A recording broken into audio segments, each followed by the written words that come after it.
দিন। সরকারি শূন্যস্থান পূরণ করার দাবি নিয়ে বিদেশে দলে দলে ভোট দিন। সত্য শিক্ষকদের অবিলম্বে কাজে ফিরে দাবি নিয়ে বিদেশে দলে দলে ভোট দিন। দুর্নীতি ঘুষপত্রের রাষ্ট্রপতি যেন লাভ হলে তৈরি জিন্দাবাদ।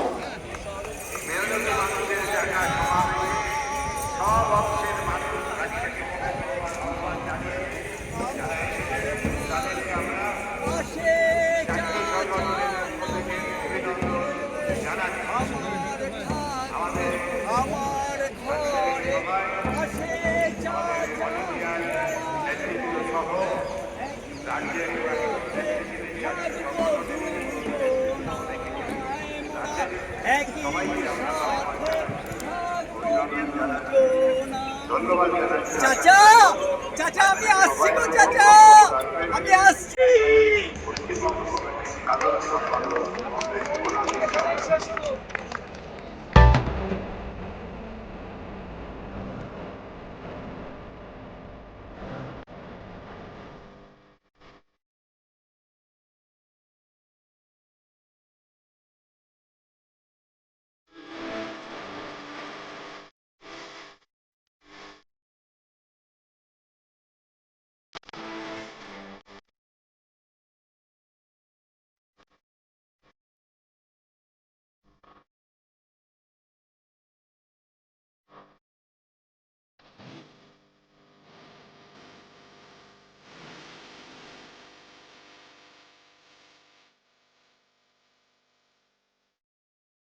ভোট এলো, দোর খোলো, খোকা কুকু জাগরে।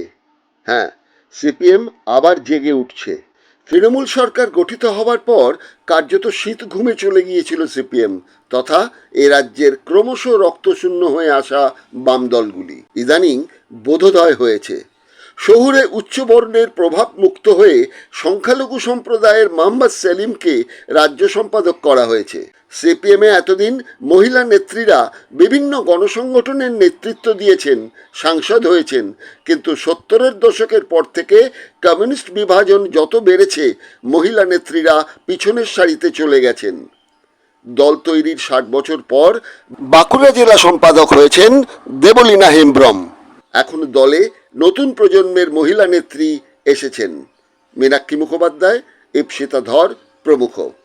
এবারের ব্রিগেডে বক্তা তালিকায় স্থান পেলেন বন্যা টুডু। কে এই বন্যা টুডু? ক্ষেত মজুর সংগঠনের নেত্রী, মাটি কামড়ে যিনি লড়াই করেন, আদিবাসী নেত্রী। বছর 50-এর বন্যা স্বামী, পুত্র ও পুত্রবধূ নিয়ে থাকেন, আর 4টি ছাগল আছে সংসারে। কাজের ফাঁকে ঘাসও কাটেন। সমাবেশের ডাক সিপিএম দেয়নি বামফ্রন্ট। কৃষক, ক্ষেত মজুর, বস্তিবাসী ও শ্রমিক সংগঠনের ডাকে এই সমাবেশের শ্রোতা ছিলেন বিমান বসু সহ সিপিএম ও বামফ্রন্টের উচ্চতম নেতৃত্ব। অনাদি সাহু, নিরাপদ সর্দার, অমল হালদার ও বন্যা টুডুর মতো নন সেলিব্রিটিদের ভাষণে দিশা খুঁজতে হাজার হাজার বাম সমর্থক ও সদস্যরা এসেছেন ব্রিগেডে। জেলা থেকে বাস চালিয়ে এসেছেন এমন এক চালক, যার বাসে এসেছেন প্রায় 50 সমর্থক। পথের ক্লান্তি ভোলার দায়ও নিজের কাঁধে নিয়ে নেন সেই বাস চালক। সন্তর্পণে চোখ সজাগ রেখে যেমন বাস চালিয়েছেন, তেমনি করে বসেছেন এক অঘটন। কি করেছেন? ব্রিগেডে যাওয়া সঙ্গীদের নেতৃত্ব দিয়েছেন জবরদস্ত নেতার মতো। স্লোগান তুলেছেন, জবাব দিয়েছেন বাস যাত্রীরা। বাস চালক বলেছেন 1 2 3 4, প্রত্যুত্তর দিয়েছেন বাম সমর্থকেরা। শুনুন সেই বাস চালকের স্লোগান। ভাইরাল হওয়া এই ছবির সত্যতা কিন্তু দিগদর্শন যাচাই করেনি।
বামেদের এই সমাবেশ নিয়ে তৃণমূলের মুখপাত্র কুণাল ঘোষ বলেছেন, সিপিএমের এই ব্রিগেড সমাবেশ হাঁসঝাড়ু সমাবেশ।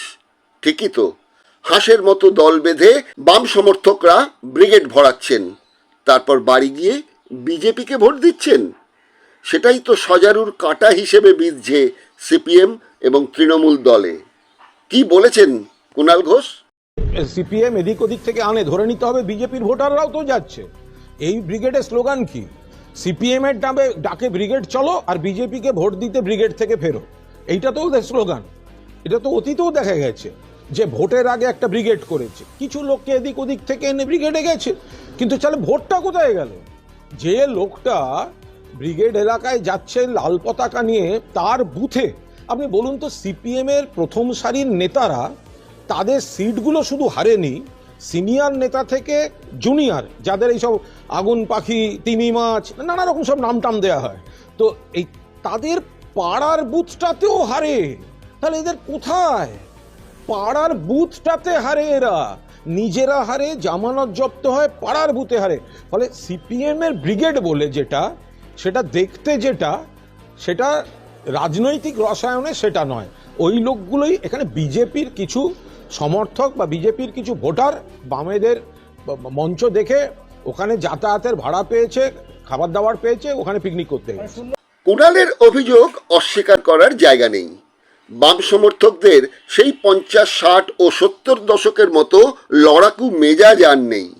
দীর্ঘ 34 বছর সংসদীয় রাজনীতির পাঁকে পড়ে সমান্তরাল নিশ্চিন্ত জীবনরেখায় বিশ্বাসী হয়ে পড়েছেন সমর্থকেরা এবং নেতারা। ফলে বিরোধী রাষ্ট্রশক্তির চাপের কাছে ঐক্যবদ্ধ প্রতিরোধ তোলার সাহস মুষ্টিমেয় কয়েকজন ছাড়া কেউ দেখাতে পারছেন না।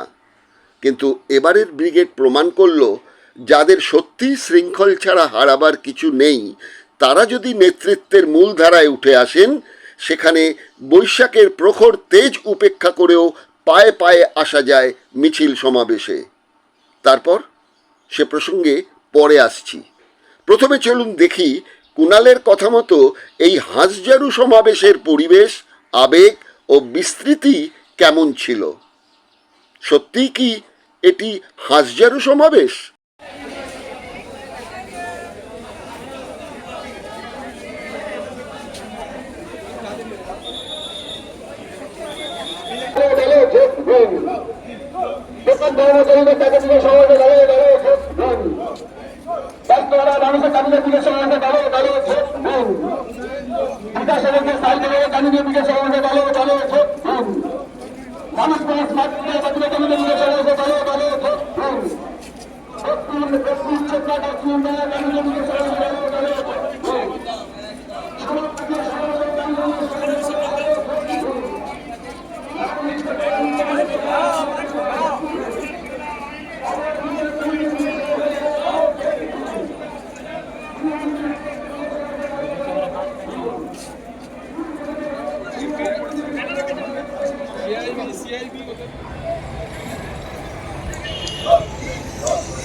বর্বর ব্যবস্থা ভারতবর্ষে কায়েম করার জন্য আজকে আমাদের দেশের শ্রমিক শ্রেণীর ট্রেড ইউনিয়ন করার অধিকার, সংঘবদ্ধ সংগঠিত হওয়ার অধিকার কেড়ে নিয়ে যাচ্ছে এবং শ্রম কোড লাগু করা হয়েছে। গোটা দেশে যখন লকডাউন ছিল, গোটা দেশে যখন মানুষ ঘর থেকে বেরোতে পারত না, পার্লামেন্টে বিরোধী শূন্য অবস্থায় চোরের মতো নরেন্দ্র মোদী সরকার এই শ্রমিক বিরোধী, দেশ বিরোধী, জাতীয় স্বার্থ বিরোধী লেবার কোড তৈরি করেছে। এই মানুষের মধ্যে আজকে যেভাবে তারা তাদের সংগঠনের, তাদের চিন্তা ভাবনার মধ্য দিয়ে গোটা দেশকে বিষাক্ত পরিবেশ তারা তৈরি করছে। বিভিন্ন নাগরিক অধিকার ও বঞ্চনার প্রতিবাদে ব্রিগেডের সমাবেশ, এমনটাই বাম নেতৃত্ব ঘোষণা করেছিল 2 মাস আগেই। এই সমাবেশে ঘোষিত হলো 20শে মে শ্রমকোড বাতিলের দাবিতে সিটুর ডাকে ভারত জুড়ে ধর্মঘট হতে চলেছে। কুণাল ঘোষ বামেদের এই সমাবেশকে যতই হাঁসজারু বলুন, শ্রমকোডের বিরুদ্ধে যে বামেদের ধর্মঘট 20শে মে হতে চলেছে, সেটা কি তারা সমর্থন করবেন? এটা তৃণমূলের জন্য একটা চাপ বটে, যেন শাঁখের করাত। সমর্থন করলেও জনবিরোধী আন্দোলনে বামেদের নেতৃত্বকে স্বীকার করা হয়, আবার সমর্থন না করলে বামেরা সুযোগ পেয়ে যাবে বলার যে তৃণমূল শ্রমিক বিরোধী। কি করবে তৃণমূল? সে যাই হোক, দায়টা তৃণমূলের, তৃণমূল ভাববে। কিন্তু তৃণমূলের শ্রমিক সংগঠনের সদস্যদের কাছে এই ভয়াবহ শ্রমকোড কি বস্তু সেটা কি বোঝানো হয়েছে? মমতা বন্দ্যোপাধ্যায় তো প্রয়াত রেজ্জাক মোল্লাকে বলেছিলেন, বামেরা কাজ করে, তাই আপনি আসুন আমাদের দলে।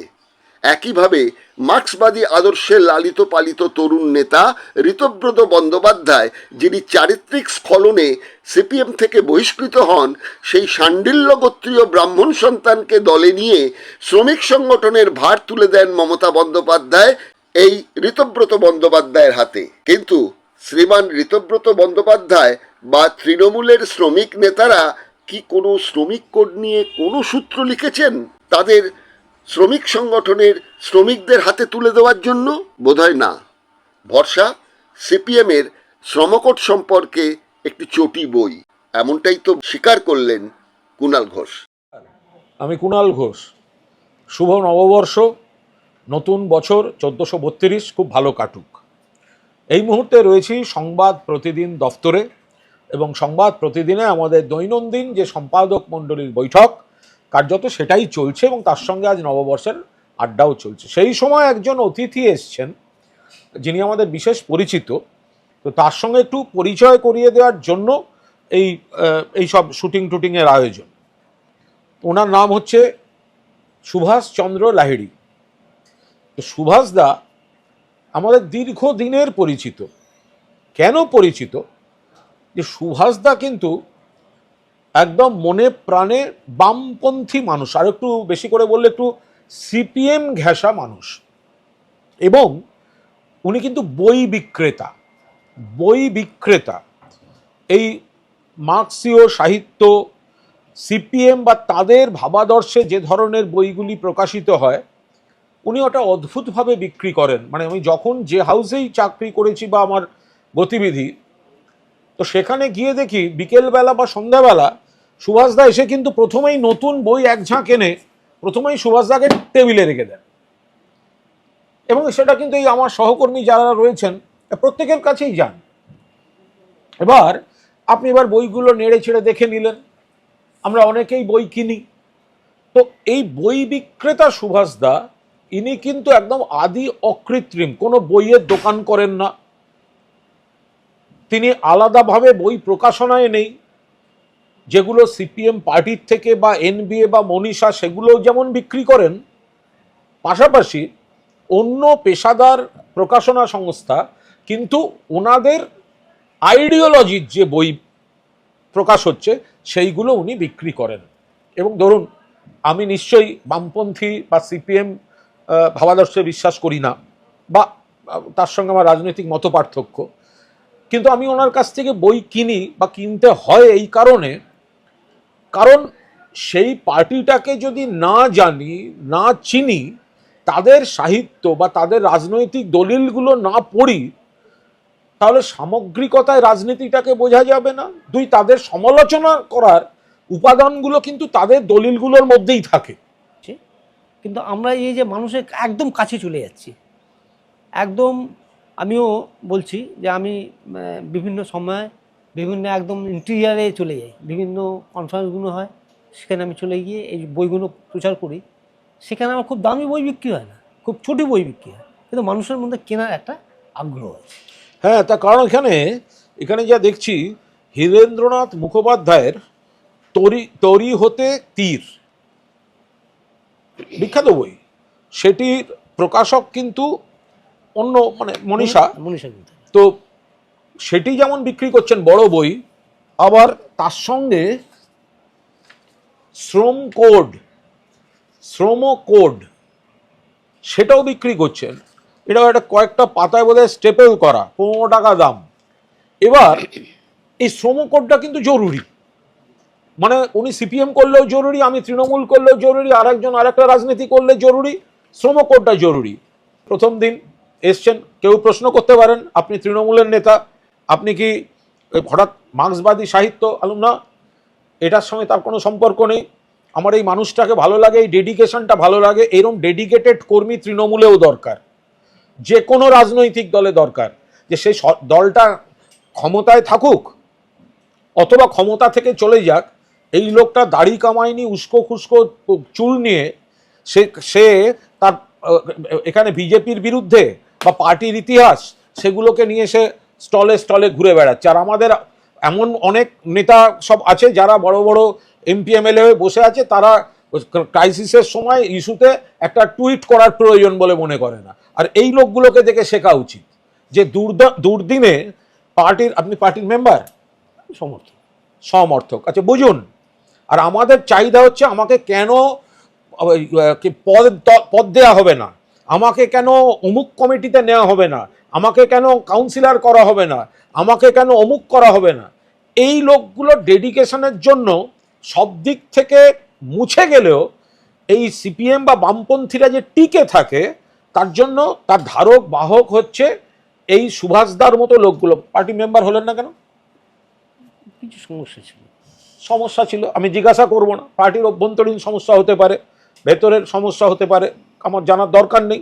কিন্তু পার্টি মেম্বার না হয়েও পার্টির সমর্থক এবং শুভানুদ্দয়ী হয়ে সিপিএমের এই শূন্যের বাজারেও, যখন বামফ্রন্ট সরকার, জ্যোতিবাবু মুখ্যমন্ত্রী, তখন আমি ওনাকে দেখেছি বই বিক্রি করতে। বুদ্ধবাবু মুখ্যমন্ত্রী, উনি ঘরে ঘুরে ঘুরে এবং মিডিয়া হাউসগুলোতে, আমরা যেখানে থাকি, ওনার জন্য কিন্তু অবারিত দ্বার। উনি সরাসরি আসবেন চেম্বারে বা যার ডেস্কে, সামনে এসে দাঁড়িয়ে বই রাখবেন। কারণ আমাদের সকলের ভেতর থেকে একটা ভালো লাগা, ভালোবাসা, শ্রদ্ধা তৈরি হয়ে গেছে সিপিএমের উপর নয়, এই ডেডিকেশনটার উপর। আমার মনে হয় তৃণমূল হোক, অন্য দল হোক, এই ধরনের কর্মী, এই ধরনের শুভানুধ্যায়ী, এই ধরনের সমর্থক এবং পার্টিকে সমৃদ্ধ করতে পারে এই ধরনের উপাদান, এই সংস্কৃতিটার চর্চা বাড়ুক। তৃণমূলের জাতীয়তাবাদী সাহিত্য একরকম হবে, ওনাদের আর এক রকম হবে, আমরা মতে মিলব না, কিন্তু পরস্পরকে জানবো এবং সুভাষদার মতো এই মানুষগুলোকে আমরা, আমাদের প্রতিদিনের সম্পাদক মণ্ডলীর বৈঠক চলছিল আজকে, সুভাষদা এসে গেছেন, সুভাষদার বই নিয়েও কথা। ফলে এই লোকটির সঙ্গে আলাপ করে রাখুন। আর যদি কেউ সুভাষদার কাছ থেকে বই কিনতে চান, বামপন্থী হন, অন্য দলের হন, তৃণমূলেরও হন, অনেক বই কাজে লাগে। এবার আসি ব্রিগেডের কথায়। এই সমাবেশে এসে বাম সমর্থকরা কি পেলেন ধুলোপায়ের নেতা নিরাপদ সর্দার বন্যা টুডুকে।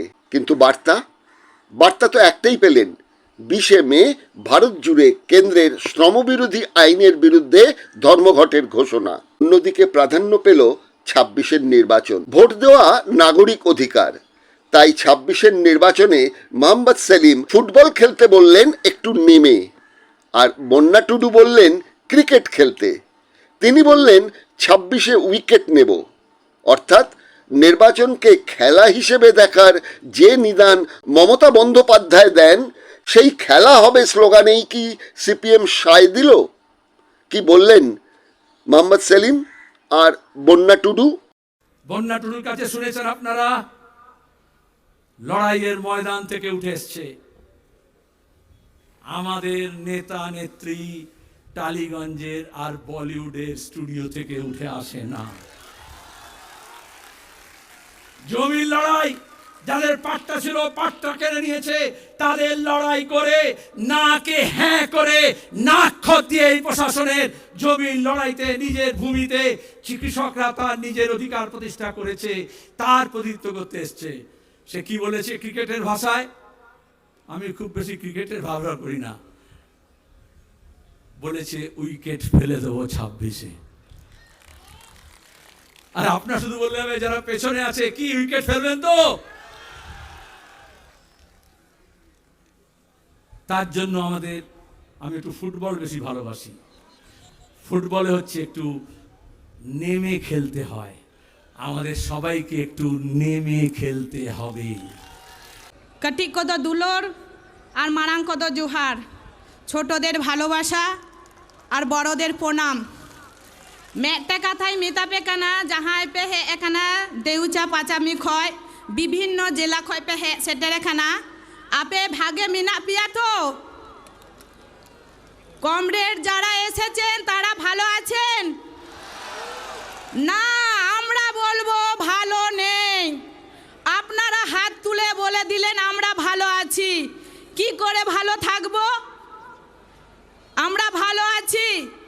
দুটো সরকার চলছে, চোরের সরকার আর ডাকাতের সরকার। আমরা ভালো থাকতে পারি? আমরা কিন্তু ভালো নেই। আবো ভাগে মিনাবো না, আবো কিন্তু ভাগে বনু মিনা। কারণ হয়োক কানা যাহারে দেউছে পাচামিতে যাহাই লড়াই হয়োক কানা, যখন বুনো হাতি যখন আতরে বললিগি চেষ্টায় আয়, তখন আবু বন চিকই গিয়া যাহাই বয়স্ক মিনা পিয়াব করে বুঝা শরণ আপে নয়, তখন বন চিকই গিয়া স্যাঙ্গেল বন্ধুরাও গিয়া, যাতে উনি বুনো হাতি আতরে বাই বলদারে গিয়ায়। যখন আমাদের আদিবাসী ভাই বোনেরা লড়াই করছে, যখন গ্রামে যখন একটা হাতি ঢুকে যায়, সেই হাতিটাকে যাতে গ্রামে ঢুকতে না পায় তাকে আমরা আগুনটা পাশে জ্বলিয়ে দেওয়া হয়। আগুনটা যখন ধরে যায় তখন হাতিরা পেছু হটে যায়। তাই যখন প্রশাসনের লোক, পুলিশের লোক, মুখ্যমন্ত্রীর লোক এইভাবে গ্রামে আগুন ধরিয়ে তাদেরকে তাড়িয়ে পেছিয়ে হটাতে হবে, তাছাড়া আমরা বাঁচতে পারবো না। এইখানে যারা উপস্থিত আছেন এই সবাই আমার আশা কর্মীরা আছে, মিড ডে মিলে দিদিরা আছেন, আমার এসএফআই ছাত্র যুব মহিলারা আছেন, আমার মায়েরা আছেন। সব থেকে পিছিয়ে পড়া মানুষ যে হুগলি জেলায় লড়াই করেছি তাদেরকে আমরা বাস করে দিয়ে এই সবাই এসেছে। শুধু হুগলি জেলা নয়, প্রত্যেকটা জেলায় লড়াই হচ্ছে।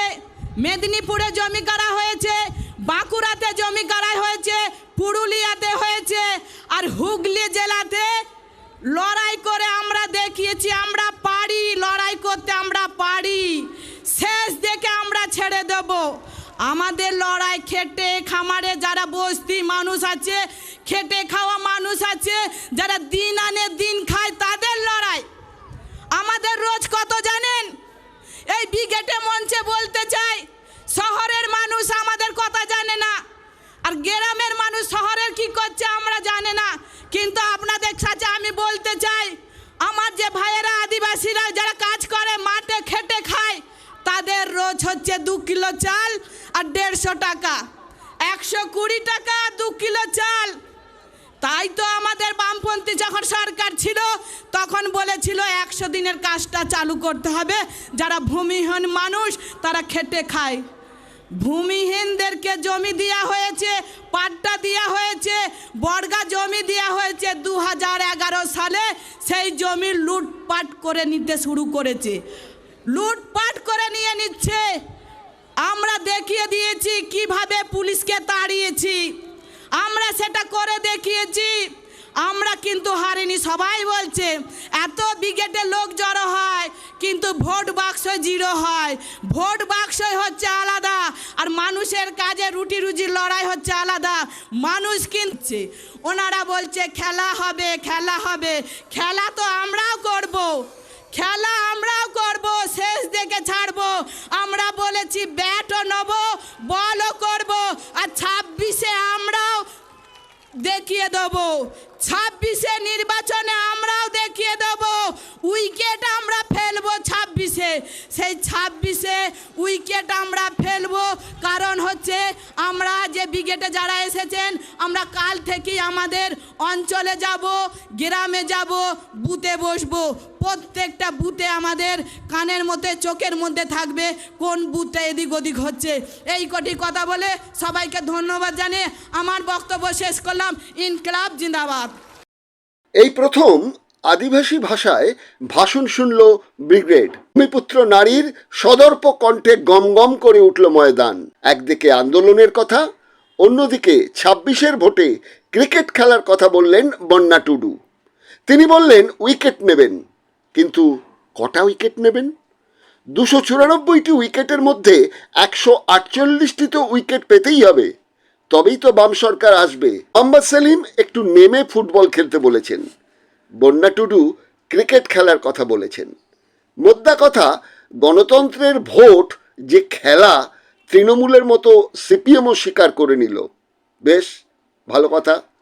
গণতন্ত্রের খেলায় 26-এ কি হবে সেটার জন্য অপেক্ষা করতে হবে আরও কিছু মাস। এর মধ্যে গঙ্গা দিয়ে বয়ে যাবে অনেক জল। আমরা অপেক্ষায় থাকব ভোট নামক খেলায় ফলাফলটা কি হয় সেটা দেখার জন্য। দিগদর্শন, 10-এর পাশে, দেশের সাথে।